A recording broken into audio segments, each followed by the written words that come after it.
2, 3. 1, 2, 3. Skibbity wrist. Sounds great. X the Farmer X.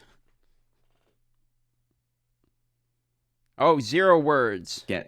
I am muted. My bad. There we go. Is that better? You sound fantastic to me. How does it sound, chat? Does all of the audio thingies work together? You can hear the words. Good, good, better. Yes, all right. I see a pog face. I'm assuming that means we're good. All right, boys. Audio test completed. And are you guys ready? You want to start? Talk to me. All right, here we go. GHAZZY, I did the intro last time, GHAZZY. I'm gonna pass it off to you. Also, GHAZZY, what are you drinking today here? Let's get that out of the way before we do the intro here. I have scotch I would present for the Tavern Talk today. I have whatever this is. Some scotch I found. Is that water? No, it's flat tire. Okay. Oh, and water. W. Water. All right. Correct. No, this is my decision. flask. I'm straight down in whiskey in this. You got the Colosso Light flask over there, I see. Good shit. That's my bad day flask. All right, GHAZZY, Bad start this day? off with 10 out right. of 10, surely best intro ever. Go. Hey guys, welcome to another Tavern Talk. We are on episode, whatever. We still don't know. We lost track a long time ago. In this one, we have, as always, my lovely co-host, Mr. Darth Microtransaction, and we invited X the Farmer X into this one. How are you doing? Welcome into the show. Good, good. Thank you. I'm doing great. Great. Thanks for making it this fine morning on late notice. I think we told you like 12 hours before the stream when exactly it was going to be. So thanks for being here. And I heard that your challenge is finally over. Or do you have one more, you were saying? The boss killing challenge is over, yeah, for this league. We got a few people who were able to knock down the shark. One of them, actually, GHAZZY, the first person to beat the shark was a minion, Chad. So Cocaine You were right. or lingering weapon swapping? I am not sure, actually. It was like the skeleton. I think it was specters. Can we Yeah, get a or little something like bit that. of an explanation of what the boss was you were trying to get people to kill for the people that don't know what's going on? Yeah, it's the sand spit boss. So that's the shark that goes underground. It's the interlude. I think it's Act 4. Act 4 boss. Not like the end boss. It's just like one of the mini bosses. And essentially what we did was we did Union of Souls. So it gives the boss a bunch of toughness, which is I think just DR, and then a bunch of increased damage. And then we added on additional mods. So I think there's 4 or 5 additional mods in the uniques that you can get through Suffering plus Tablet. And then we had it hunted by Asmiri Spirit. So that gives like something random as well. It was just like insanely hard. Like the boss would have like easily 150 mil HP. And then like easily like 80 to 90% DR. So it was like effectively like 5, maybe 10 bill EHP. Crazy. Jesus Christ. I did not beautiful. get to the energy shield even once, so I can't really say that I was able to beat it or anything. But So I'm curious. I also wasn't trying though. I want to make that clear. I was, if I was trying, didn't have the gamer gloves on. Controller was disconnected. Some was in the eyes. Could- So, yeah. so the question I have for you then is, okay, so you got a boss that's juiced to the tits, like that. Yeah. Were the drops actually good when people start killing this thing? Oh, we only killed it like 8 times, so small sample size. But the drops were absolute dog shit.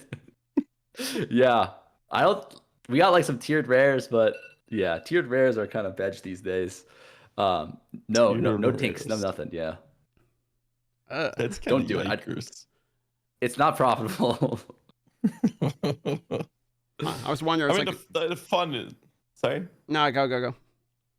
I mean, it's all about the fun, right? So that has more to do with it than the actual value of the drops. But I mean, what do you say, 150 million HP? Yeah, easily. Yeah, 150 mil. Yeah, it takes quite a lot of effort to push them up that hard as well. Yeah, 8 kills There were out of how some- many? there's probably like 120 participants. So, Oh, shit. and we filtered it out too. Like we had some pretty strict requirements because we had a lot of people sign up. So out of the like 120 participants, I think 90 of them had like mirror tier gear or higher, and then yeah, and then like 30 of them we had like a random draw for like anyone to come in. But it was mostly like giga builds. Like there's one guy who had like a 20 mirror build or something come up, and he was one of the guys who killed the boss. He was able to like 3-shot it or something with self cast Comet. It was Jesus. crazy. It was crazy. Yeah. Weird tier build struggling against it. The issue is that the boss would just one-shot you. Like it had so much increased damage, and it was just disconnecting people left and right. It's hilarious because I would die and spectate, and then in the spectate when I'm watching them, as soon as they die, it just like shoots me out, like instantly disconnects me from like the like viewing their screen and stuff. So the boss would just like look at them, and then they would get disconnected. It was. So why'd you pick the shark? Why the shark? The shark was just because. I mean, like the way we discovered this boss, like the whole boss juicing thing, was because everyone in chat was telling me to try like this boss juicing, like money making strategy, where you juice the boss up, give it a bunch of its mirror spirits, give it like a bunch of extra mods, and like it theoretically should drop like a lot of good loot. It did not drop any good loot, but like that's how we started it. And then like I tried it on that Sandspit map. I just happened to have one, and the boss just like absolutely crushed me. And then I was like, all right, well, we want to see like whether or not the boss actually drops anything good. So we just started inviting people in. I invited Kongor in. He came in, got clapped. And then I just started inviting people from chat, and like they all had like mirror gear, and they just kept on getting clapped like one by one by one. And then I was like, all right, hold on. Like let's see if we can actually have anyone kill it. And then we just kept on inviting like stronger and stronger people, and no one was able to beat it until that one minion guy came in. And he had an setup where like he was just using Ray's shield. I don't know what his exact setup was, but the boss aggroes the minions. So all he was doing was Ray's shield, dodging the one shot, and then having his minions tank everything and then DPS it down. But he was the only guy who killed it on that first day. So yeah, that. How many days did you run the representative. challenge? You said you had it killed 8 times in how many days? And what was the total amount of attempts you said? It was just one day. We did it all yesterday. Like yesterday. Out of the 120 attempts, it was all yesterday. 120. Yeah, it was like around 120. So like, what is that? Like a 1 in 15 completion rate? It's actually. It's not bad. It was like 7% kill rate. Okay. Out of people with mirror tier gear. And it was funny because I thought more people were gonna kill it. So I had like 3 tiers of bosses. The shark was like the easiest one, and then the second one was Geonor. And Geonor, I thought was gonna be insane because you get him to the second phase, and he has all of that bullshit, like the ads, like the random beams coming down from the sky and whatever. But for the most part, like none of the people who beat the first boss were able to even phase him consistently, because he essentially, like the way I juiced him was I ran the map nodes that were like, like 300% increased crit chance, like 25% like attack, movement speed, like that kind of stuff. So and then with like the nodes on your Atlas tree that it can duplicate, like, so it was like 70% effect on all of those nodes. So he had like 50% movement speed, 50% attack speed, and then like if he touched you, he was critting you, and if he crit you, you were 100% dead. So he was just like running them down. So no one was actually able to cast abilities, because like if you were a build that had to pause the cast, he would just be on your ass immediately and just one tap you. So can't you fail the definitely Citadel was. and not reopen it though? So what happens when everyone dies in the Citadel and it fails? How you get? Yeah, we just had to find a bunch. Oh, no. I had to prep a bunch of maps for the event, and yeah. How long did it take you to set this up? It probably took me like maybe like five hours of setup.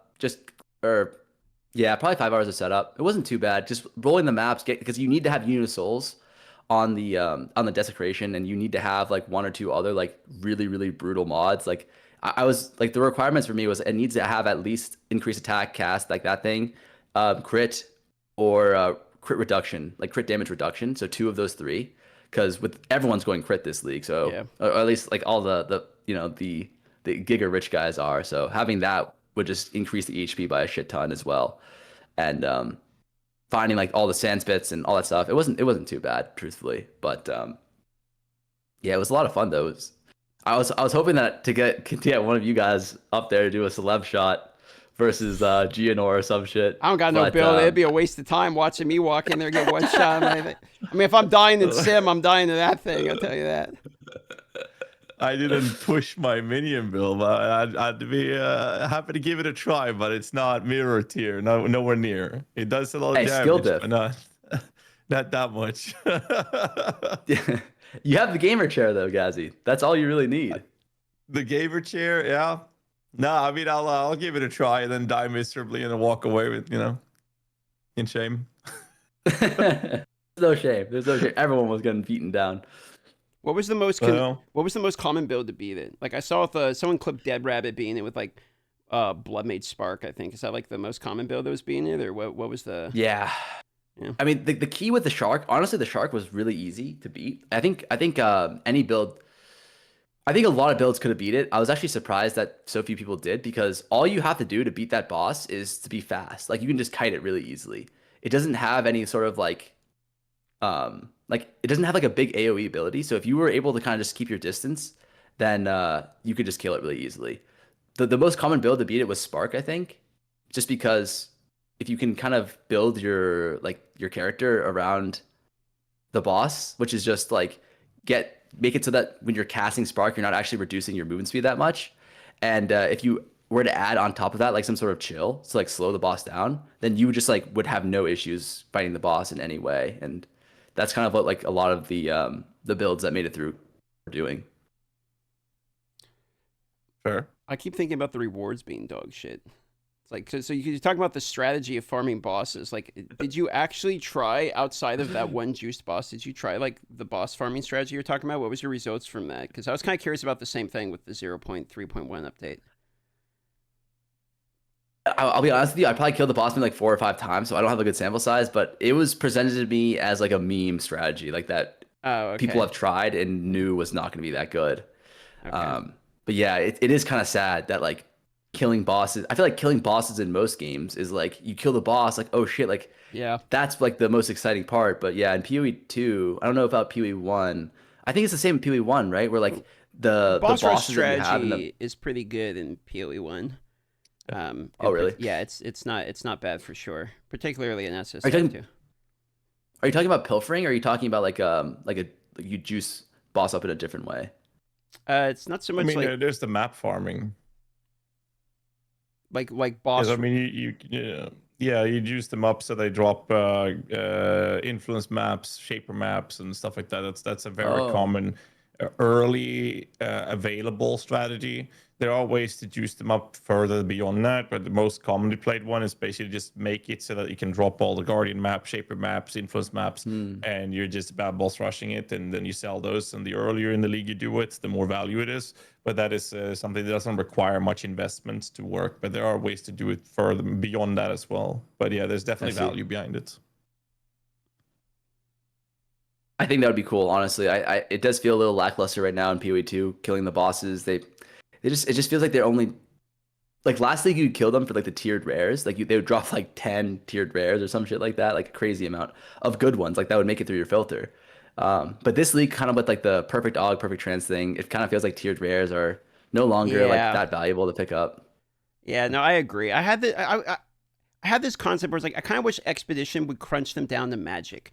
So it's like if you had tier rares, like you had like a tier 5 and a tier 5, and you're trying to combine like tier 1 affixes, it's still a low chance to hit. But if it hits, it brings it down to a magic. You know what I mean? Because then you can craft on it. And I feel like it's not too hard to get, a good magic item as it is. So it's not really, it didn't really feel like it'd be that peak. I don't know if you're using Expedition for anything this league, but other than like farming Oroth, like there's not a kind of. Are you talking about the Recombinator? Yeah, Recombinator, yeah. Yeah, no, I agree. I think the Recombinator could use a little bit more love in terms of like, I think what you're saying would be cool, interesting, like having it be a magic base instead of a rare base. It would at least give some help to the Recombinator. What ended up being like your favorite strategy for the league? Because the name is literally the farmer. So what is the farmer farming? Are you talking about like map farming, or are you talking about like crafting? Like currency acquisition, just to get your money to make your builds? What was your favorite thing to farm? I would say that I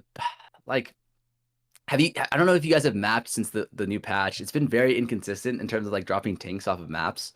That has been quite unfortunate in some ways, because like before with the tower setup, it would be like and I think a lot of people have rose tinted glasses when it comes to like the tower, like having towers or not. Because before with the tower setup, the downside was you'd have to spend way too long, like way too long getting a good tower setup if you wanted to be like efficient with your farming. And now people are, but like the upside was that once you get the tower set up, you'd be dropping like a fuck ton of tinks. Like you would easily get like 2-3 tinks a map if you had a really, really phenomenal tower setup, right?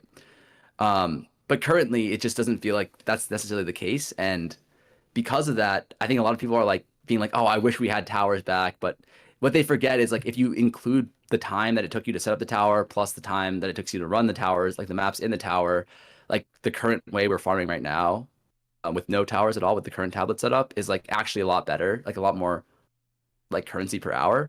But it feels worse in a way because you're not like, I don't know, you're not having like a concentrated amount of like tinkage. You know what I mean? Yeah.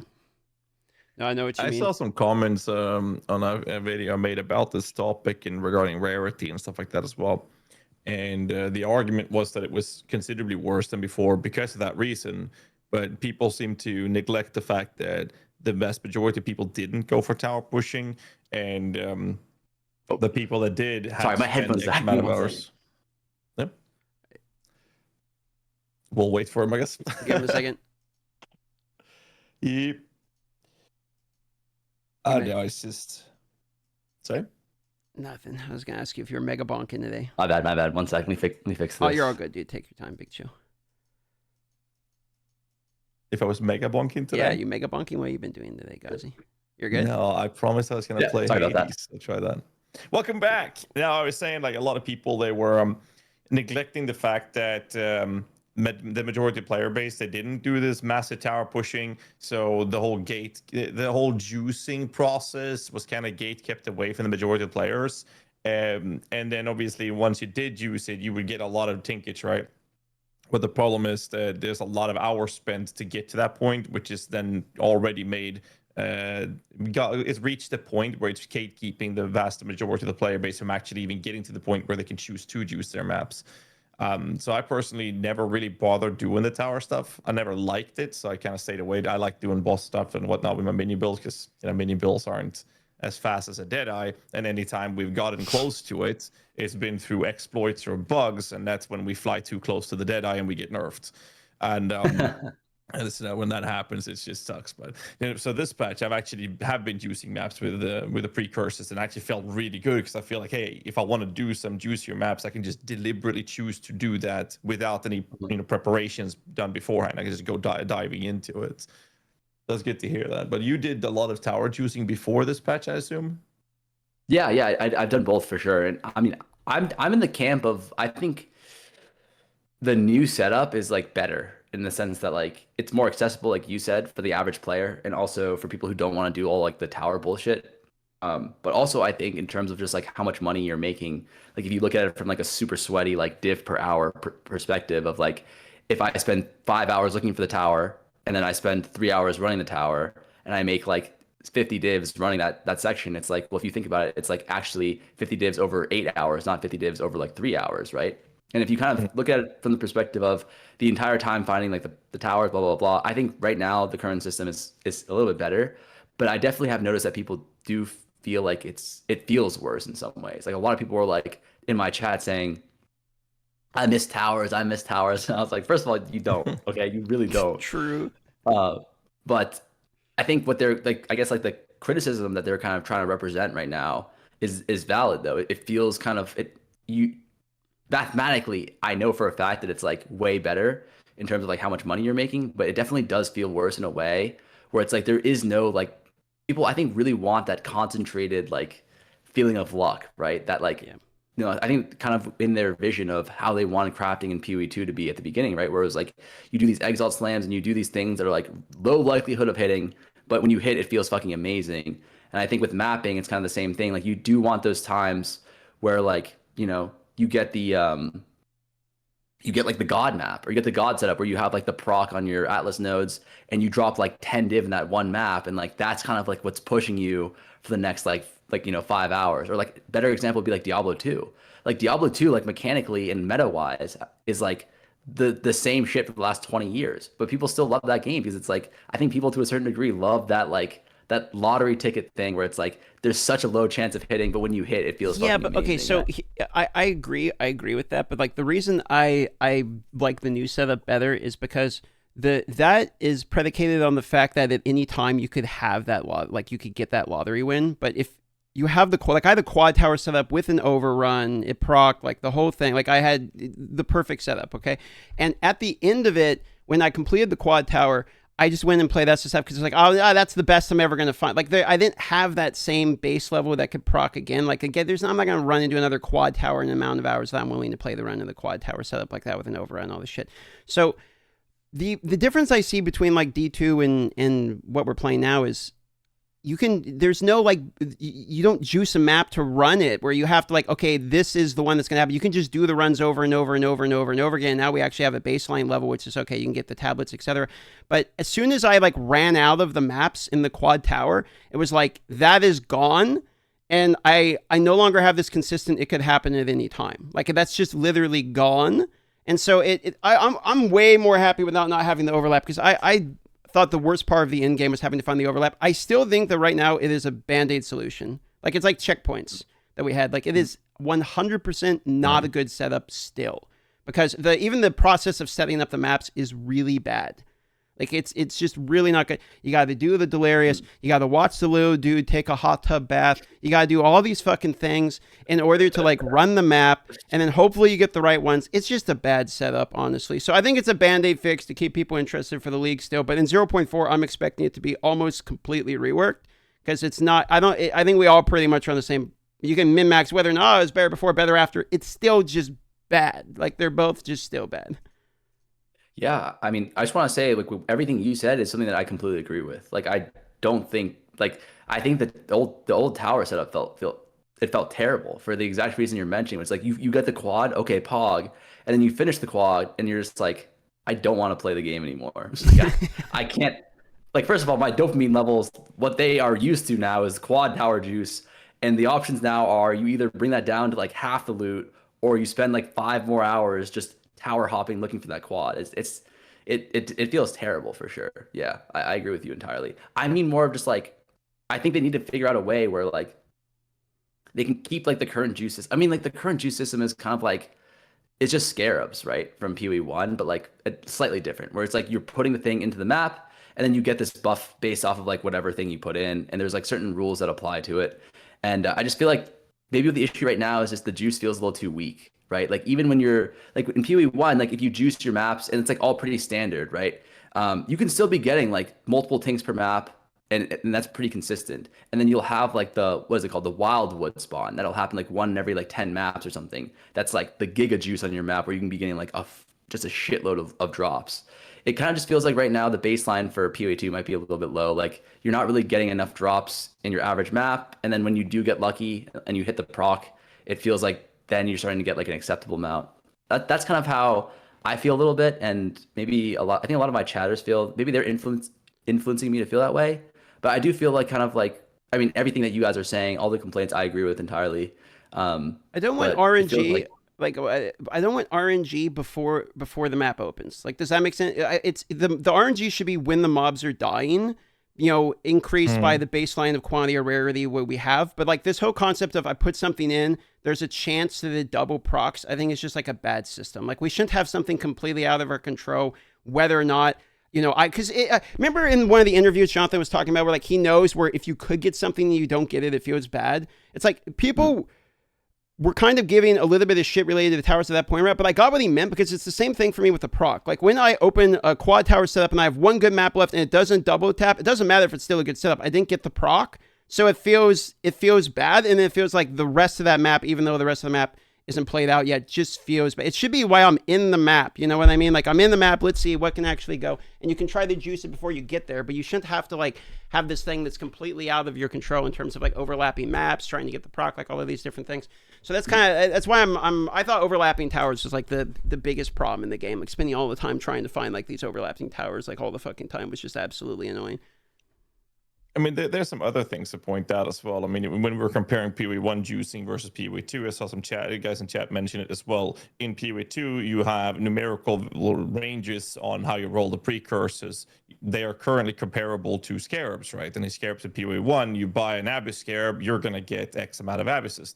There's no range. You get what you're paying for. There's no rolling, there's no RNG involved. You get that. But it's not just the scarabs. Obviously, PoE 2 has 10 years to work with before we get to the same stage, if you will, time-wise compared to PoE 1. But like, there's other things like the bench crafts that you have on the map device. You have the delirium effect, and you have a completely way more in-depth and a rather complex system of Atlas passive tree compared to PoE 2's tree, right? Yeah. So you have a lot more options to choose. Like when you have an initial start in PoE 1, we're going to see a launch coming at the end of this month as well. The early stages, people set their Atlas up in a certain way, drop more maps similar to how we do in PoE 2 with waystones, and then you go into, this is the kind of strategy I want to work with, and maybe some meta strategy shows up and you do that. And then there's another tree you run where you take the whole, the little triangle hats at the top for the modifier, explicit modifier scaling, and then you start smacking scarabs to that, and then you put deli on that, and then you put some bench crafts from the map device on that, and suddenly you have this mega juice map. And then you can take the whatever the two nodes on the sides are called for the influence for Searing Exarch or Eater Worlds, to just further ramp this up even more, so you can go absolutely bananas on juicing. So like the ceiling in PoE 1 is considerably higher, even on an individual map-to-map basis, compared to what we can achieve in PoE 2. But ultimately, it all comes down to tinkage. I think we can all agree on that. It's the tinkage is there. Like the challenge, sure, that's one part of it, but in the end, it's all about the tinkage. And PoE 1 recently took the decision to remove item quantity, whereas in PoE 2, it was never there, but they did this solution. We're going back to the rarity discussion or topic, where they made rarity apply to increasing, or rather leveling up, the tier of currency orbs, which is, some people like myself see as a pseudo quantity modifier, because if you drop a transmute, I wouldn't even care about it. It's not showing up on my filter, but if that's a chaos orb, it is. So it is a pseudo quantity, in my opinion. So for the people who don't know what tinkage is, basically when you drop a divine orb or a high value currency orb, it's, people refer to it as a tink. It's like a specific sound that shows that's on the loot filters that most people are using. I saw the question in chat there. Either way, rarity. So on the topic of rarity, I wanted to hear your take on that, Farmer. When it comes to the differences in PoE 1 and PoE 2, what's your take on rarity in general? I think you bring up some really good points there. I think I probably agree with you, or maybe this is kind of like outside the context of like what you're saying here, but I would say like rarity, I know bothers a lot of people. I think you don't like rarity. And I would say the issues with rarity are kind of problematic in some ways. So I know a lot of people don't like rarity on gear just because it feels like it limits your build so much, right? Because it's like, okay, I want to use this like unique ring in my build, but I can't because I need to have like 60 rarity on my ring. Otherwise, I'm not getting this like breakpoint of like 150 rarity. And then as a result, I'm pretty much running like every single one of my maps at like 60% efficiency or something like that, right? And that goes to what like Darth was saying with the whole, if I know it could be this way and it's not, then it feels bad, right? If you know that you like, if you had 150 rarity on your map and you'd be making like 3 more tinks an hour or whatever, then like it's gonna feel really bad to do that. But I think on top of that, like for me right now, it feels like rarity is okay, just because like what you were saying is that in PoE 1, you have all these different ways to juice your maps. And because that, you don't need rarity on your gear, right? You can juice your maps by using all these, like you can use like these really expensive scarabs. You could just be doing strategies that require way higher investment. Like for example, like running the Alva strat from last league, where you're just giga juicing Alva, or running what's it called? A Blight strat, where you're just fighting like these insanely powerful mobs. And you need like a mirror, 2 mirrors of gear in order to even like come close to being able to run these strats efficiently. And then when you do that, it's like you're making 50 div an hour, and it's fucking amazing. It's like the most dopamine I ever had in my life playing a video game. In that case, it's like you don't need rarity. But like you guys were saying, it's like in PoE 2, there's like almost nothing at the end game, right, for juicing.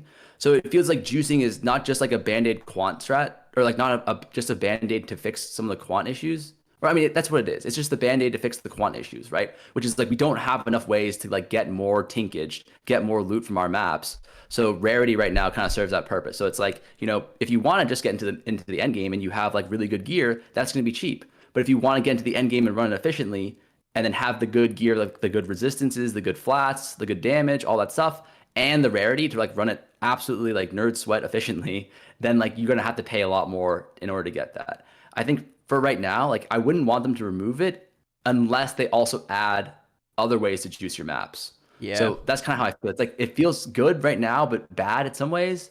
But I wouldn't want them to remove it unless they could fix the things that like the whole point of rarity is like trying to solve. If that makes sense. I mean, I think that's fair.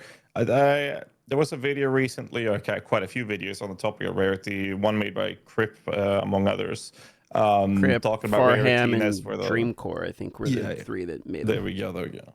Yeah, that's like the three main ones, right? That came out, rekindled the spark on the rarity topic. So I reached out to GGG and spoke to them. I don't want to throw names under the bus here. So I spoke to them about it, and they then told me that there were some things that were wrong in the Crips video, for example. Like the numbers are wrong. That's not it. That's not the case. And I was like, okay, but could you elaborate? And apparently there's a different formula on rarity affecting the upgrading of tiers of currency compared to the formula of rarity upgrading tiers of gear. Then I said, okay, but I mean, that doesn't really matter. It's not a leak. Don't worry about it, chat. It's not a leak. GHAZZY breaking NDA for the millionth time. Oh, Who would have shit. been surprised? It's not a leak. It's just the formula of how Can't the tell this equation is guy working. anything. Anyways, so the conversation continued, and I then told this person I was talking to that this reminds me of one of the big dips of quality that GGG had on PoE 1 release. I think it was 315 or 319, where the conversation was, we're not getting enough loot. So I spoke to Chris Wilson, it was quite a few years ago, and I told him, the problem isn't that the numbers on your end is saying that people are dropping more currency. The problem is that the perception that people have playing the game is that we're getting less value from our time. We're getting less rewards. We're not having as much fun because it feels like we're dropping less. Even if we're dropping twice as much currency, if it feels like we're not dropping enough, then that matters more. That trumps the idea of what the numbers in truth and reality is. So I told him that it doesn't matter if the numbers are wrong in these videos that we've seen. It does not matter because the perception is that it's bad. And I think that's quite interesting that topic itself is quite interesting, with the idea of everything could be perfect numerically, but if the perception is there, like you said, it feels that we're dropping less. There feels like the rarity is there for a certain purpose, and it's just not good. Everyone's in this category or the boat. We're saying like it's not feeling good.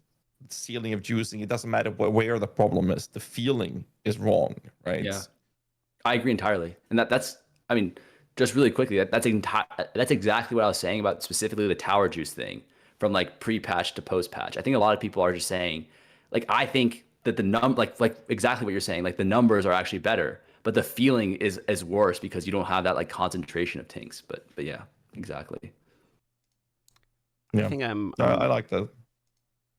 I lean more towards Farmer's point of view, which is the obviously rarity feels better now than not having. I mean, imagine if we didn't have rarity at all on gear right now. Like the drops would be like, oh my god, it'd be dog shit, dude. Farming for it, yeah. I'm not opposed to rarity personally. Like I've done Mage Bloods and Headhunter farms in PoE 1. I've done that multiple times. I think it's fun. I love doing it. But the idea of rarity in PoE 1 is like, hey, there are some really good chase uniques. I can do full rarity Magic Find farming. It's not to drop currency. It's to drop items that are worth currency. Whereas in PoE 2, rarity is not there to get big items that are worth money. It's there to drop money. That's why we had quantity farming Magic Farm bots in the past, which was removed because people felt forced into it. And that's kind of like where we are in PoE 2 now. If you don't have 150 rarity, which is considered, the perception of it is that that's the sweet spot, right? So whether or not that's the case, I don't know, but yeah, that's the perception. And if you can't get there, then it feels bad. And not every build is able to compromise their gear to achieve that without gimping their character. And now you're having a result of that heavily impacting build diversity for efficiency because it feels bad, right? For sure. Here, let's move the conversation to 0.4, because I think you can talk about the position of where it is now. I think one thing we all agree on is, like, obviously the end game is like not even close to done. Like, I mean, they made the in-game in like 3 Yeah. months or something. They're constantly changing shit about the in-game because they're trying to band-aid it left and right to make it not dog shit, basically, so we can wait around for the actual in-game. I mean, that's more or less where we're at. So, like, in 0.4 is the first actual full focus on the in-game. So let's start with the guest farmer. What is your primary hope that 0.4 is going to deliver for you?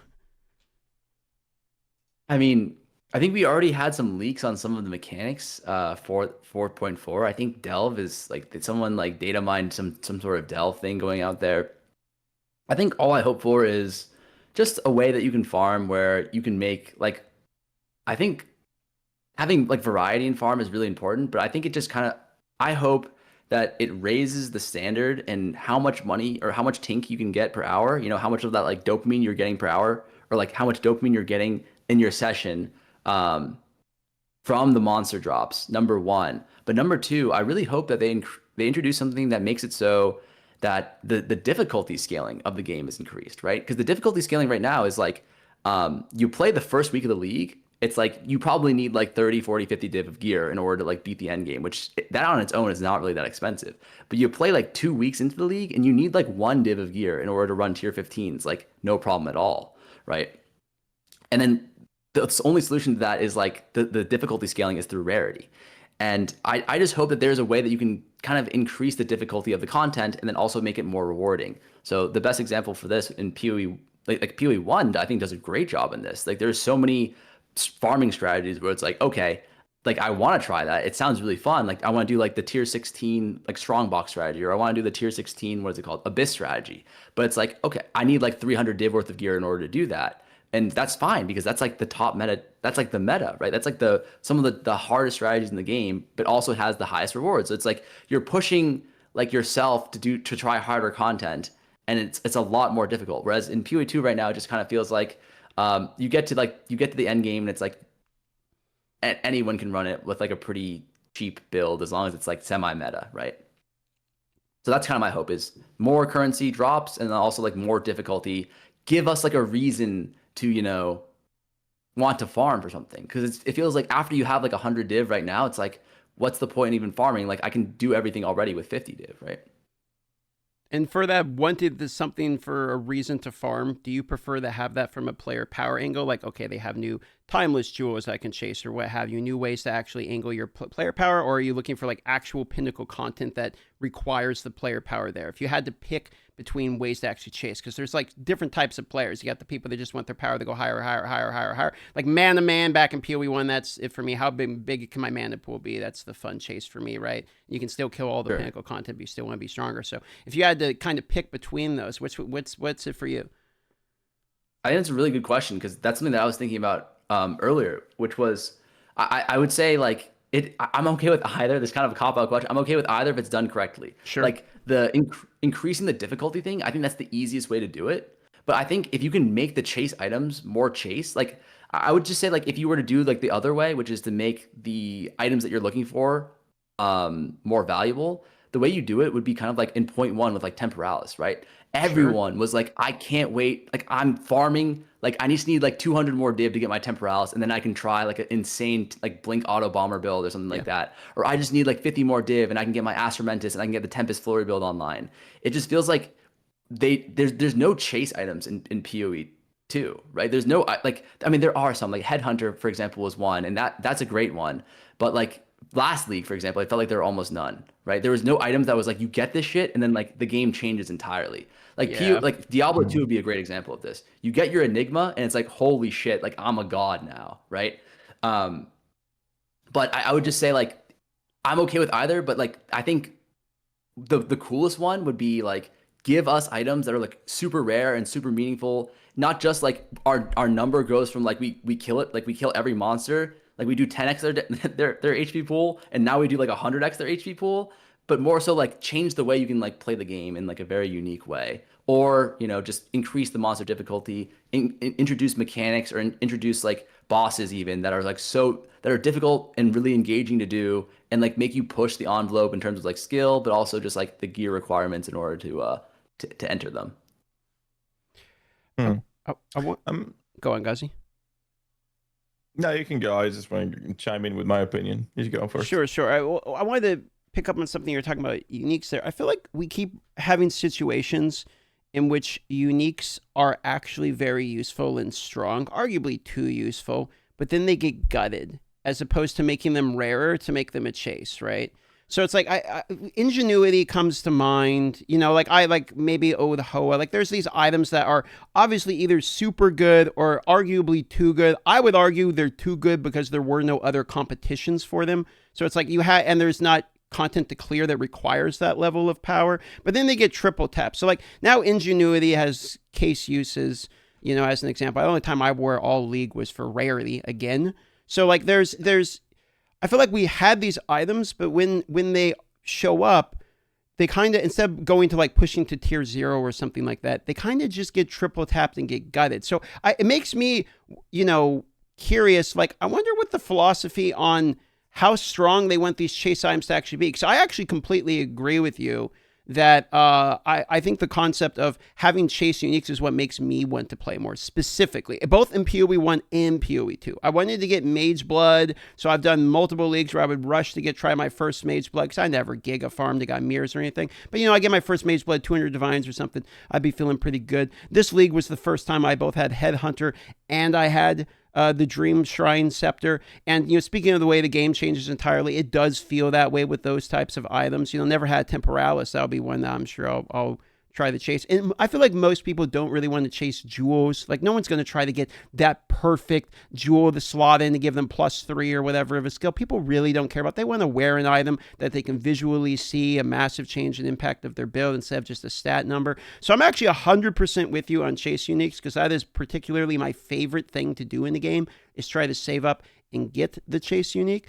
But I also, when I think about that, I get really curious on where do they actually want these chase uniques to sit, because they implemented new ones like the Lament is a great item, and that one's going really expensive, but mostly because of the, you know, the Lich build, for example. But they're introducing new items, but, you know, I guess I don't really have a conclusion to this thought, as much as like I'm just really curious on where in particular they want chase items to sit on the power structure. Yeah, I mean, I thought that exact same question too. But like the only thing, it's tough because the game is like EA, but not really. You know what I mean? So it's like it's hard to tell what like is intentional and what's not. Like, are they intentionally just gutting these items so that people then test the other items that they're introducing, or is it just like an oversight? You know what I mean? It's hard to say for me, especially because I don't have like a background in PoE 1, so I don't really understand the devs, like their thought process and their history that well, but. I give them the benefit of the doubt on that and just say like maybe they're just gutting Astromantis, Hoa, Ingenuity, Temporalis, all these things just so that we'll use the other items more and get more like data on it or something like that. But I truthfully don't know either. Yeah, I think that adding to this conversation these days, I agree with both of you, but I also would like to add 2 other topics or 2 other factors to it. One being, like you mentioned, DM, where the power you achieve from having them is irrelevant, and it reminds me a lot as to why I only enjoy Diablo 4 till I'm done with a campaign and I have my build online, and that's like early endgame. Anything from that point onward is just super boring, because I have enough power to one-shot every boss, just to get more gear and improve my damage numbers. Everything just goes up numerically to do the same thing again in a higher tier difficulty, to farm up gear, to do the same thing again in a higher difficulty 3 more times. And then when I've done that all the time and I'm in the Torment 4, now that's all I do. There's no challenge there. So the power achieved by these chase unique items, there's no content in PoE 2 as of right now that requires that level of power, because you can beat, you know, Uber Arbiter and everything in the game that game has to offer without those items. So I think that's something I'm hoping that we're going to see in 0.4 with the new endgame focused coming up with a new release, to actually make it so that there is something more challenging for us to achieve to. May it be more juicing or higher levels of juicing or whatever it is, to make room for these chase items to actually fulfill a purpose, other than, oh, I killed the boss in 2 seconds, now I'm killing it in 1 second, and that feels amazing. You know, it's like it's so irrelevant, right? But at the same time, I also feel like there's another topic that needs to be considered.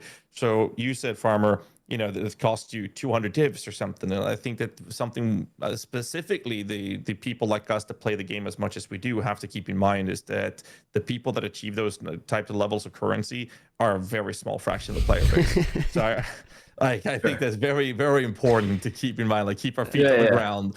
So my hopes is obviously higher challenging content or availability of content for us to engage with, where those type of level of powers would be desired or even to some degree required. I think it's also important that they make sure that when they introduce these things, that there are incremental steps leading to that point. So it's not like here's 0, here's hero. There's got to be some minor steps in there. You got to work out with a goat in the forest before you become super strong like Hercules. And a I think goat that's really in the important. forest. What is this reference? Have you not watched Hercules? What, like the Disney Hercules? Where are we talking? Yeah. I mean, I don't remember a goat in the forest. I'm sorry, I gotta stop the conversation right there. What the fuck are you talking about? Bro, I even mentioned Hercules. The goat that trains him? Phil or whatever his name Obviously, is? I don't. My bad. Obviously, I don't understand what we're talking. Farmer, you've seen it? I've seen Hercules. I don't remember the goat either. Thank you. I'm not saying it doesn't exist. I understand what you're saying though. Was he like working out with the goat? Is this like you see holes? Is like when he carries the pig up the mountain? He's a satyr. He was no, it's a satyr. All right, fine. Continue. Sorry, we couldn't blow past that one. I was wondering what the hell you were talking. I think this Zoomer language, this Gen Z language website's got you.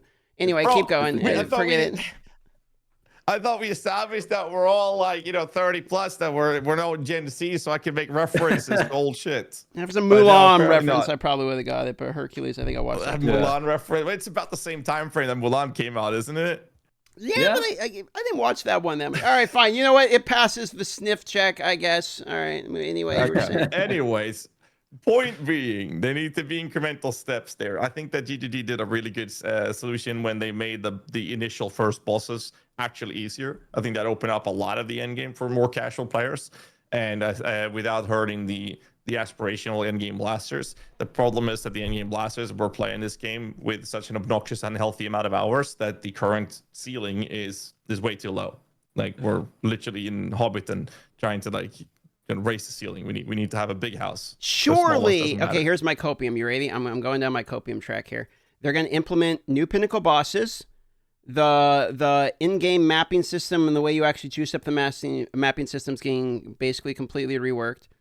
Uber bosses are now actually going to have additional mechanics on top of just more HP. So, they're actual Uber bosses here. Those breach bosses they mentioned, that the more mid-tier bosses that they wanted to add that were supposed to be before Zesh are going to be coming to the game. We're going to get a faux new league mechanic that is on the level with Abyss, if not more, preferably more of a mini-game style mini-game. I'm talking Blight, I'm talking Delve, I'm talking Heist. Not that I like Heist, fuck Heist, but you know what I mean. Like one of those style of mini games. We're going to be getting the Toda actual, third trial of Ascendancy is coming to the game, so that way we don't have to run trial of Suck My Ass as much anymore as well. Okay, we're going to be getting at least a dozen Chase uniques, including 5 new Tier 0 uniques coming to the game, including 3 of them at least being global drops also coming to the game. Surely, you're looking at me like I'm smoking faux crack over here, Farm. You think am I anywhere at all on point? How much of this is copium? I'm looking at you like it's so specific. I'm like looking at you like, is this a leak? Like, is this insider information? Because it's so specific. It's like I'm expecting exactly 3 buffs to this, 2 buffs to this one. I'm like, okay, hold on a minute, boys. I'm pulling out my piggy bank of wishes here. Is what I'm doing. December's coming up. I'm sitting on Santa's lap and I'm reading him off my list. Is effectively what's happening. I'm not GHAZZY, okay? I don't leak, I don't break NDAs. It's happened twice. Let me put it like this: as someone who lives in a crack house right now, perfect. I'll say that's some certified grade A crack that you're huffing, and I'm all for it. Everything you said is, I'm adding that to my wish list myself. That sounds good to me. Need it now. Well, okay. So speaking of 0.4, what league mechanic? You said you were going with Delve. So are you full on? You think that Delve data mine is an actual thing then, and that's you're thinking Delve? Or I mean, it makes sense. It makes sense to some degree. Like I think didn't they add some some minor character like Miner character, Uh-huh. digging character in Act 4. I think they added something like that he had some sort of tidbit about like mining. So I Nico? think it makes sense to me. Like, what is his name? And His name's Nico, right? Am I way off Nico, here? yeah, Nico, Nico. Nico, yeah. Jesus Christ. I Yeah. mean, you don't have to spell it out. None of us is wearing a black and red vest here. It's all good, dude. Hey, I'm trying to cover my bases right now. This I is think how Delve could be cool. Delve. Yeah, no, well, didn't surely the only reason that they had the Delve teaser in there isn't to tease the new league, but because it thematically makes sense with the island, right? Like, it's a sulfide island. Am I the only one who saw that? I'm not gonna lie, I don't pay attention at all to my screen when I'm playing the game. I'm mashing buttons and I'm looking for exalt orbs on the ground. Okay, all right. Actually, I have a question since you are the very definition of a blaster gamer. I played PoE 1 for 12 years, and I don't know why we're killing Piety 67 times. So I have to ask you, do you know why she has to be killed that many times in the campaign? What is these questions? We're wasting this guy's time with asking about why Piety dies so many times in PoE 1? It's because she didn't do the goat. She didn't do the goat workout enough, with Hercules. Goat work. Okay. Okay. I'm actually not. To answer your question, I'm not though. sure. I haven't played PoE 1 that much. I probably have like 400 hours in PoE 1. I came in on the PoE 2. I'm a PoE 1 noob for sure. Like, yeah. Fair enough. But you are right. I will though. say that there is a soul fight in the Act 4. Yeah. Yeah, that's what I'm saying. It's a volcano. I say like, okay, the only thing that has credence to me out of all of it is the fact that you have the data mine. Okay, so they have the data mine. Was it like show resonators or some shit on the website? But also shows like swords, axes, items that aren't even in the fucking game. But then again, the addition of them is sus. I get that. See, I got my Gen Z lingo in there. I snuck it in, guys. Okay, to be fair, there's like the summon demon magus. There's the bunch of other companion that looks like the animate guardian. These are all in the files that are data mined. They're all available on the PoE2DB as well. So there's a lot in there that we haven't seen in the game. We also know some of it are fractions and remnants of what's in PoE 1. So like how much of what's available in the data mines are coming to fruition or reality, I don't know. So we do need to take those things with a little bit of grain of salt, because I was getting hyped up about a lot of minion skills that's in the data mine files that are just, I don't think we'll ever see them at this point. I'm sorry, I have my tinfoil hat on. I'm trying to decipher like how much you guys know, and like if you guys are like just trying to like if you're trying to do like the smoke and mirrors, like they're getting to like GGG is like GHAZZY DM, like they're getting too close to the truth. Like you gotta distract. He's them on to us. Yeah, you gotta distract them from the Delve thing. Like I'm trying to figure that out right now. But because like now I'm starting to think like maybe the Delve is right, and like you guys know something that you're not sharing. So I know nothing. About that. I can neither confirm nor deny the existence of any pre-said, things that happen to be in whatever game. No, I don't know anything, bro. Like when I went down there, I was literally down there like in person, and half of 0.3 like wasn't even done and shown to me yet. So it's like I bet 0.4 isn't even fucking close. Like I bet I won't even know if they started on it. Like I have no idea. You know what I mean? Like it's they developed so much of it so quickly. At the last minute, it's like I don't know what's going on with 0.4. Although I hope that it's Blight. I'm just gonna throw that out there. Okay, every league Blight league. As soon as Blight comes into the game, every league is now Blight league. It's the only thing that matters to me. Once it's in the game, I don't care what comes anymore. I love Blight. I think they will. Yeah, fuck Blight, but I think that they will prioritize league mechanics that will further push crafting in the game. That's what I think they're going to try to do till craft. Yeah. Oh yeah. Crafting is far from a good state.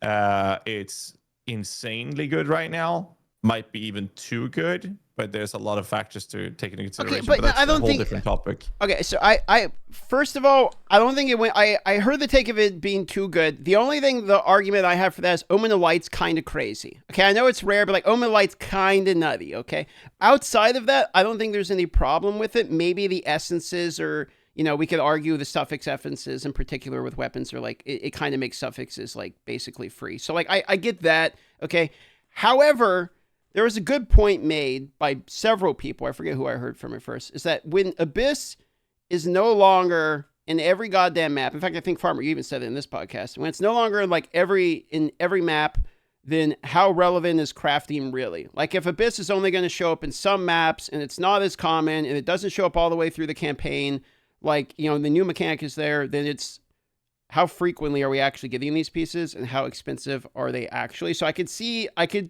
your point about them adding another league of crafting, which I guess would bring us back to Delve for the millionth fucking time here. Well, Delve crafting is to apply a tag system, or a tag mod, or finish an item with a last mod, which in the vast majority of crafting items is never needed. For what I'm saying when I'm saying the crafting is too good, when you can guarantee, specific 6 mods that are at least tier 2 or tier 1, that's a problem related entirely to homogenizing exalts. And I think that's just way too good, because now we go from campaigns done, here's my low budget gear. Oh, why would I care about mediocre gear when I can go from the gear I'm wearing and just craft a 6T1 mod and just go directly to Giga gear? There's no point in the intermediate gear. Whereas the casual players, which are coming in 2, 3, 4 weeks after the blasters are done and geared, now they realize this and like, oh shit, I watched the video, now I'm gonna do it. But what used to cost a couple of divs to craft a big item now costs 200-300 divs to craft the same item. They are now gate kept away from that. But there is no middle ground of items being sold because nobody crafted them. Nobody tried that, because it's irrelevant. That's the problem with the crafting being in this current state of that it is. Like in PoE 1, you gear up your character in low budget, and then you go medium budget gear, but pump it up a bit more. Then you go gig after that. You even mirror in some cases. 2, 3, 4 weeks later, the casual players comes around. Guess what they're doing? They're buying my leftovers, my secondhand items I used 2 weeks ago because I replaced it with a better item, because I had to take these intermediate steps to get to where I was at the tail end of my journey of my character. But we're skipping that journey. And because we're skipping that journey, that doesn't exist on the market. There's a huge demand with no supply. And the people getting fucked are the casual players. I agree 100%. I made a video saying the exact same thing. I got cooked in the comments. But I think you're 100% right. Because I was saying the same thing that you're saying. It's this crafting is too OP, and it benefits the really rich players. And the people who get absolutely fucked are the casual players, or like the intermediate players who are stuck in this area where you're either using the shit gear or using the OP gear. Because if I can 100% deterministically craft like a 6 tier 1 amulet with best in slot stats, which I can for like 30 div, then it's like the medium tier item, the best that could be is now like 7 div, right? Whereas before, like the medium tier items were worth like 30 div and the OP items were worth like hundreds and hundreds of divs. So it's just the players who are getting absolutely cooked from like the homogenizing exalt orbs, like that kind of stuff being too OP are the casual players. I agree 100%. Yeah, and then you have the other problem is like when they get to the point where like, oh, I'm going to get my next upgrade. They then have to choose either I craft this for 30 divs or I have to buy it for 50 or 60 divs. And then you have to get to the point where now they're going to have to learn how to craft. And most people don't go through that journey because there's a very, very tricky road to walk down through. But it is, my opinion on that has always been that if you ever like playing PoE as much as like a lot, you should learn to craft. And the sooner you learn how to craft, the better. Whether or not you use that information to craft with doesn't matter, because learning how to craft allows you to identify valuable items that you're dropping to make use of that and selling or crafting it yourself. It's up to you.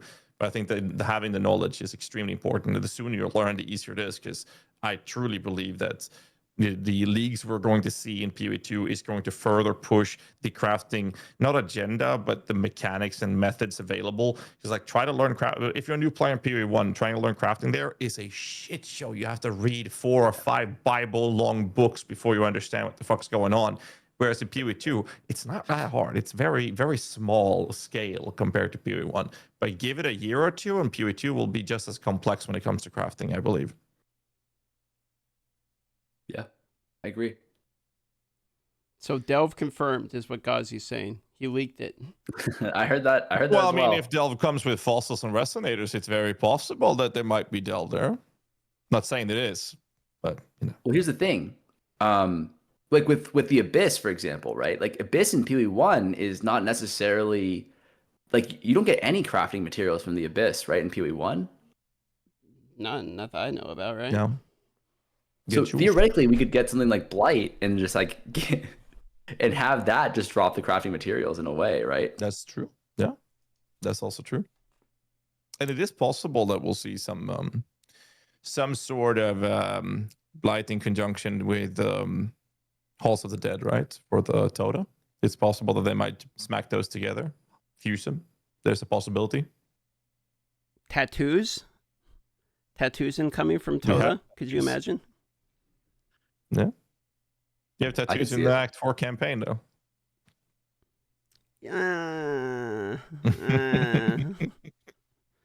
Do we though? Do we really? Aren't they named tattoos? They are. They are. Yeah. But that's another thing. Like, as soon as we get into the point where tattoos, like the skill tree tattoos, the way they function in PoE 1 and cluster jewels gets into play, suddenly build creation, build diversity, all of these things will be heavily altered as well. There's kind of, you know, there's a very exciting times ahead in the progression of PoE 2. I'll say that. I think a lot of it. We still need passive tree changes though. Like I like that we're getting additions to the passive tree, but we need like that level of additions like literally every league. Because you look at the heat map, Yeah. like everyone takes all the same fucking nodes again. Do you guys think that? Oh, sorry. Go ahead. No, I was just gonna say that the in PoE 1 they've said that the class choice is going to kind of paint you in a corner of this as a kind of archetype character you're supposed to play. And in PoE 2, they decided that that was not the case. So your class choice is not what defines your character, but because of the positioning of the tree, it does. It literally does. Because in PoE 1, you can start as one class and you can pretty easily get to the other side of the tree. It's not too much work to do so, but it is in PoE 2. So, but that's been another topic that's been beaten to the ground. But I agree that they need some changes. What were you gonna say? I was just saying because like with so I played a little bit of like when PoE 1 first came out like 10 however long years ago, like 10 years ago, I played a little bit of PoE 1. I was always a noob though. I'd get to maps, I'd be like, how do you make divines? And then I just reroll a new character. And then this most recent league was the league that I played, like where I actually got to the endgame of PoE 1 and played a lot and like learned about like the crafting and like the endgame mechanics, all that stuff. And you guys mentioned like cluster jewels and like tattoos and all this stuff, like all this like customization in PoE 1. Do you guys think that like PoE 2 is going to be going down like that exact same route where it's like super, super complex? Or do you think that they're going to try and make it like very, very like beginner, like, or like I think PoE 1, for example, I always say after playing it is like the better game. It's like the best game I've ever played in my life. Yeah. However, the issue is you need to invest like 300 hours in order to like get into it. And you have to learn just like way too much stuff. So like if you can spend the amount of time, like the entrance fee to get in, it's like the best game ever. Whereas with PoE 2, it felt more like my friends who never played ARPGs before played for like 2 hours and they're like, this game is awesome. And I just love this game. Whereas with PoE 1, they would never do that. Like, do you think that like they're gonna take they're gonna take PoE 2 in that same direction and make things like super like sophisticated and complicated? Or do you think they're gonna try and keep it kind of like beginner friendly? I think they will. Let me ask you. Go on, GHAZZY. Yeah, I was gonna say. Let me ask you this: did you play Titan Quest 2, the new No, I campaign now? But you played D2. Your first time you played D2, it was pretty slow, right? When you were playing, the very first time you played the game, you played through everything. It was pretty slow. It wasn't like you're speeding through power creeping it. Yeah. Same thing when you play Diablo 3 or Diablo 4, or okay, maybe not Diablo 4, but you know, it's like most RPGs, if not all, Grim Dawn, it doesn't matter which game, most of them, the vast majority, they're slow. And as the game develops and they get more content, what do you do to make people feel like, hey, I'm getting more power in this new expansion? Well, you get more power creep. You become stronger, you become better and stronger and faster, all of that. And PoE 1 did that as well. And then they were like, yo, what the is happening right now. We gotta bring this down. And did the World of Warcraft number crunch expansion, like, oh shit, we're hitting for billions. For, let's number crunch everything down, right? The problem with doing that in an ARPG is that once you've given something that is really good and powerful, it's very hard to take that away. It's like opening Pandora's box. You got to open it, but you can't close it again. Like the increase of radius of picking up items from the ground was one thing. They can never make that shorter, but they can always increase it. So it's the same kind of topic where power creeping and how it feels for the players can always go up. But you can never bring it down. So if that's the case, which axis can you start ramping the game up to make people feel that they're getting more power? And PoE 1 has done that very much towards crafting, where the complexity and how you can design your maps, the atlas trees, all of these things allows you to have different axes that you can scale and make the game interesting and more powerful and feel like you have more player agency and control over what you're doing, instead of just consistently giving you power creep. And I think PoE 2, for them to keep the whole methodical combat feel, they're not going to be able to take the decision to say, hey, we're going to give everyone a lot of power creeps. So 2 years from now, everyone will clear as fast as a Spark Blood Mage or a Deadeye. That's not going to happen. So which axis is then going to be pulled and pushed upwards as the time goes by for people to feel like, hey, we're getting stronger and stronger with these expansions? And I think that that's going to be in the form of, control over the juicing, atlas trees, pinnacle fights, and obviously crafting systems. That's my personal take on it. I think well, let me just ask you guys this. Do you feel like 0.3 was more complex than 0.2? Yeah, obviously, yeah, right? Okay. Yeah. So when they add 0.4 and we get another layered mechanic, do you think that's going to be more complex than 0.3? For sure, right? Yeah. Okay. Yeah. So 10 years later, what do you think happens? Like, I think that's what happened in PoE 1, right? As you start with, if resonators were the only thing in PoE 1, the game's not really that complex, is it? But what happens is it's complex for new players going into the game because people like me and you are going to be the PoE 1 guys in 10 years, but only for PoE 2 because we've been playing the game since fucking beta. We're going to, we obviously know the Abyss mechanics already. We played the whole league. We know life this shit all day. Okay? Here comes 0.4. Now we know Abyss mechanics. Now let's say they add resonators or whatever in 0.4. Now we just learn resonators. Now we know resonators and Abyss. Then 0.5 comes, let's say they add Blythe or whatever, and they add a new Oyo. Okay, we learn the Oyo system. Now we know Abyss, resonators, and Oyo. But we've done them all every single league. In 10 years, people are going to say the same shit about PoE 2 that they do about PoE 1. But the reality is you actually need the levels of complexities and layers, or else when somebody joins the game, if they can instantly figure it out and play it, they're going to play it till they feel like they completed it, and then they're going to be done. The difference between PoE 1 and PoE 2 is how well they introduce the systems to you. Like, for example, the video one is a very, very clear example of this, which is like, here's a video of what the skill actually does. And they seem to be like kind of focused on implementing learning structures as they go through. Blank Rune is another example. They added it for Renly's after all. It's like, here's a rune, make a rune, here's what a rune actually does. So I think that what it really boils down to is as they add systems into the game, it needs to be better explained in the game itself how the systems actually work. And if they're able to do that, then they can dilute the information down for players who are continually able to pick up the game. But I do think complexity is something that there is no other conclusion than it becomes a very complex game. Because I don't know why we would want to play it if it was not going in. If the game was staying this level the whole time, like, we're not playing it, right? Yeah. But it's the same reason why I tell people that learning how to craft opens up the whole new world of seeing the game and playing the game. And the sooner you learn how to craft, the better. Like, I remember 12 years ago, I played PoE 1 and we had like transmutes, alts, augments, exalt divines, and we had a thing called eternal orbs back then. That was the crafting. There was no ascendancy classes. There was no bench craft. There was nothing. That was crafting. We made mirror tier items with that. And it was wild to spend 500,000 alterations on an amulet once.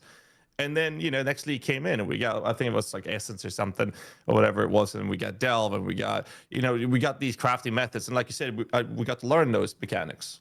And, 10, 11, 12 years later, we know everyone who played from that starts. knows every one of these mechanics, and it's very easy to add a little bit of like a new league mechanic onto the knowledge we already have from the past leagues.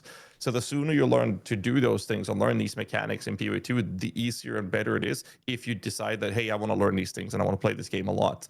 So I think that like right now it's easier to do, because like you said, give it a couple years from now, we're going to be, you know, the PoE 2 guys joining, you know, it's no longer going to be new player acquisition friendly, which is what PoE 1 is right now. It's like, it's just for the veterans. You think, like, I guess like the reason why I asked this was just because it feels like PoE 1 and PoE 2 have like very distinct like identities right now. Do you think that like in 10 years PoE 1 is just going to be like PoE 1 right now on steroids, and then PoE 2 is just going to be like pretty much PoE 1? Or do you think that is there a way to kind of like what do you think like the end goal, like the difference between the two games will be eventually? I have a take on it, which is like, I fell in love with PoE 1 because I like what they had to offer. I fell in love with PoE 2 because of how good the fidelity of the game is. And like, there's a little bit of some truth to like the meaningful combat aspect of it. I'm not saying the full-on vision, we should have 0% movement speed and, you know, maces should be like literally every skill. I'm saying that the game feels more impactful. What I would love is to have what made me fall in love with PoE 1, which is the complexity, the crafting systems, the design, the mini games are sort of on the side, the amount of league mechanics, the different weapons, the style of builds, and the depth of the game, and the hours you can put into the game, wrapped up in the presentation of Path of Exile 2. I personally would not understand why they would make a completely new game that is not centered around what made them successful in the beginning, which was going down that rabbit hole of making a complex game, but this time trying to avoid the things that slowly made it harder for people to actually get into the game. If you look at PoE 1, it was only ever growing. The game didn't start declining at all until the introduction of PoE 2, because it sort of one split the player base, and then they weren't developing it, you know, in tandem with a good enough cadence, right? But the baseline has only ever gone up. We talk a lot about new players not being able to like join the game, but the reality is they are, and they are actually staying in the game because it only has ever grown. They don't need to grab every player that ever plays the game. They just need to grow the baseline continually. And I think they already know how to do that, but there are certain things like they've mentioned, what was it, Chris Wilson in a Reddit post or something before, where he kind of talks about like the power creep got out of control, etc. I think there are pitfalls they want to avoid, but fundamentally, it's still Path of Exile. No. You know, originally Path of Exile 2 was supposed to be meeting PoE 1 after the campaign. PoE 2 was supposed to be a separate campaign with new classes and whatnot, and both games would then, they will be the same game, but two different campaigns, different type of classes, ascendancies, and then they would meet in the endgame system together. That was the original plan for it. Oh. And that was what was promoted to us at ExileCon when they showcased it the very first time. And the first small footage, did they show footage to the public Of? The PoE 2 and I just want to break NDA. Wait, ExileCon? They showed there was the Huntress demo public, like right? In 23 or something. Yeah, okay. Right. Okay, so that was public. So like the graphics and everything was run. We got him, boys. He leaked again. All right, banned live. Sure, okay. So it was like it was all on the same engine, right? And then they had made decisions that were like, oh, we're gonna have to remake the entire engine. And it's like, okay. So then, you know, the further in the development they got, the more they steered away from like, we're going to have to separate this from PoE 1. They can't be in the same unit. They can't be in the same game. So then they went from two different campaigns, same game at the end game, to this is a different game. So that was something that happened sometime after the initial announcement that this is something we're working on, right? But yeah, I mean, we'll see how it goes.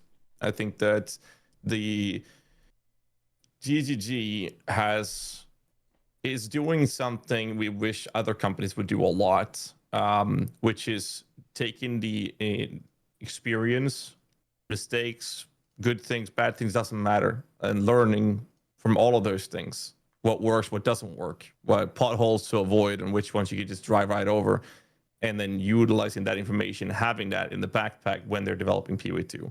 And there are a lot of companies out there that, you know, they dish out a new title, and even though they have 15 years of experience from a previous title, they repeat all of those mistakes. And GG is currently not doing that. Minor stuff you would argue, but for the most part not. Yeah, agree. Okay, so let's do, as we get to the back half here, we're about to, or we're beyond the back half, let's wrap it up with this conversation. 0.3, we're kind of getting to mid to end league of the league here. People are kind of starting to do their final builds, etc. What was your favorite addition going into 0.3? Obviously, we had the addition of the Abyss League, but was it the crafting? Was the Band-Aid fix with the tower removal? Like, Farmer, what was the thing you enjoyed the most this league? I think for sure it was the crafting. It felt kind of like at the beginning of the league, it was almost like an arms race for like if you were a crafter, because whoever could figure out the way to get from like point A to point B in like an efficient way, it didn't even have to be the best, but if you could figure out like how to get from say like a +3 fracture +3 fracture on your amulet to like the completed craft deterministically, then you were gonna print like easily like a mirror in a day, just like you know, repeating that. And it ended up just kind of being like a puzzle where like you were like, okay, I see other people are selling this amulet. How can we like reverse engineer and figure that out and then just like craft that same thing? And like the way with like the Hamags worked, right? It was really cool. Like I think Hamags are really cool. Although I do agree with GHAZZY that I think they're way too broken. It's like the most OP currency in the game right now is like 90 exalts, and one div buys you 900 exalts. So it's like that shouldn't be happening, right? But it at the beginning of the league, it was just like so much fun trying to like figure out all these different crafts, going from like I was like primarily like a hideout warrior, like with my content creation in PoE 2. So it was going from like throw some exalts on that and fucking pray to like now we have like these complex systems where it's like you do this and then you can use like you can use your desecration to block like accuracy, then you like do your Hamag to get like 2 flats, you remove the accuracy with the Omen of Light, and then we go back onto it with this, and then you desecrate this other mod, and then you use this Hysteria to like guarantee this mod. It was really cool. It was like a lot of fun. It just felt kind of like too deterministic though, because it's like now you have a recipe. Like I can release a video, this is how you craft the amulet, and anyone can go and do it with like no like kind of deviation at all. It's just too deterministic, and then it kind of starts it kind of just makes the game like I feel like with crafting you need to have a little bit of like variance, right? Like in PoE 1, it's like, you know, you're rolling. It's like you have all these ways to craft. Like you have ways to get to like your first 3 mods, for example. You could do like essence spam, or you can do, what is it called? Like essence spam. You can do like the Del fossils. You can do all this other stuff. And then it's like, how do you get your last 3 mods? It's like, well, then you're gonna have to like maybe you can guarantee one good one with like the Eldritch currencies, for example. And then you're gonna have to get to a point though where you're gonna need to eat like a 1 in 3 or something like that, right? There's a little bit of I mean, even getting to like that part with like the delve currencies, you're gonna have to roll for like a 1 in 20 to get like your tier 1 flats or whatever, or you're gonna need to roll like 1 in 3s to recom to get the 1+1 for your like making prefix. the trickster chest where you have to resonate all of these different pieces and then try to block it with the meta crafts. Yeah, no, it's super annoying.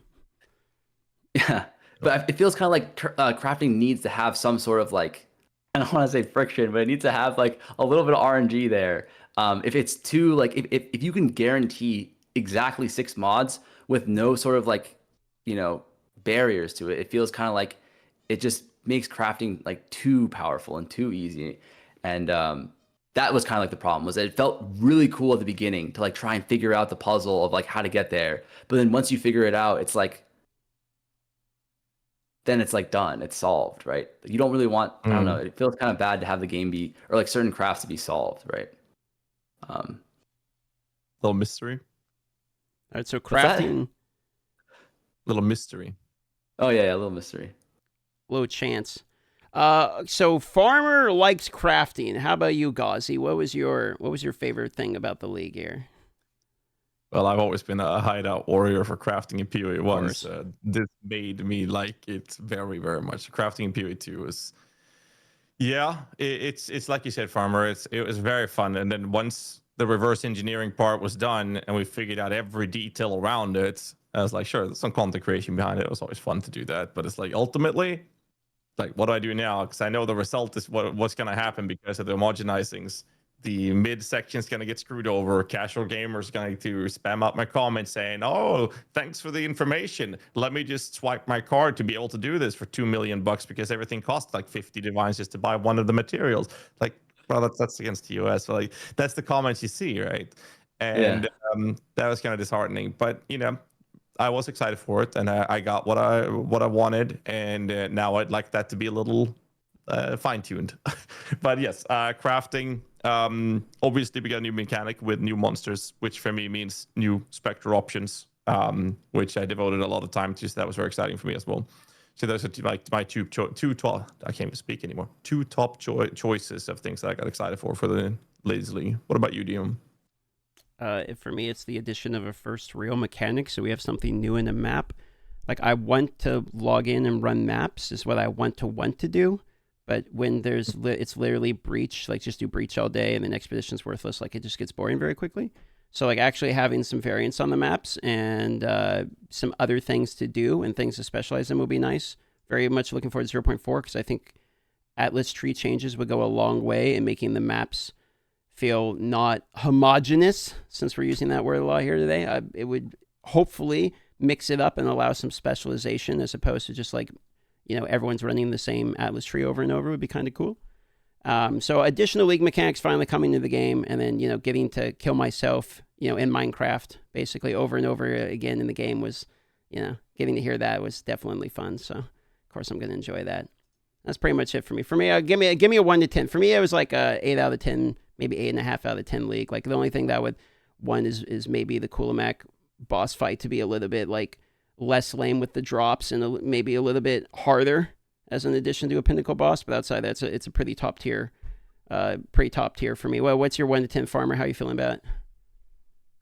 I would say like a 9, honestly. Like if last league was like a 7, then this league easily is like a 9 to me. Like last league is 7. Oh, you're very generous. You're a generous guy. All right, last league was like a 6.9. Then this league is definitely a 9 for me. I just mean to say like it's like just compare, like everything is relative, right? Compared to last league, I had way more fun this league, and yeah, it was great. Definitely like a 9-ish. GHAZZY? Last league was 4.2 for me. It was fun for the first like the hype weeks, and then it was like I'm not enjoying myself right now. I think a lot of us streamers we fucked off and played something else quite fast, even, which I was kind of surprised to, even for my own sake. But I feel like the latest one is definitely a 6.9 for me, without a doubt. I mean, I can log in. I probably will for like before PoE 1 releases. I'll be playing my soul self and hardcore character, and guess what? I'm gonna enjoy every freaking minute of my game time because the game is still fun, and I did not have that much fun in the previous batch this late into the league.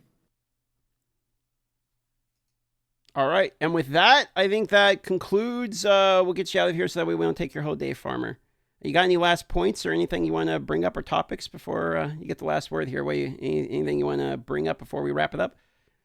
No, nothing at all. Thank you guys so much for having me. I had a lot of fun talking to you guys. Yeah, thanks, Ben. Thanks for coming on here and yapping. And GHAZZY will have the video up on YouTube for the people that missed it. You can find the VOD there shortly. Any last words, GHAZZY? No, farmer, shout yourself out. Where can we find you? Where's your content at? So everyone knows. Yeah, I just stream on Twitch, YouTube. I make YouTube videos, a lot of crafting stuff. I do a lot of like series as well, where I'll do like 0 to mirror stuff. So it's like you start over. I don't know. My favorite part of the game is being broke. I know that might be a hot take, but I feel like when you're broke and you're just like every upgrade feels so meaningful. That is what I enjoy doing. So I do a lot of like that kind of stuff where start over from scratch, either just trading or playing through the game like I am right now, and trying to build my way up to that, that Elon Musk status and feel the power. Yeah, gotta get that 6 Things jacket, dude. Also, your YouTube videos have been pretty good this week, by the way. I gotta say, I've enjoyed your. Thank you. Watched a couple of them; they're pretty good. So go follow the farmer. Find him on Twitch. Find him on YouTube. And thanks for coming, man. It's a wrap, boys. 07. All right, there we go. Not 6-7.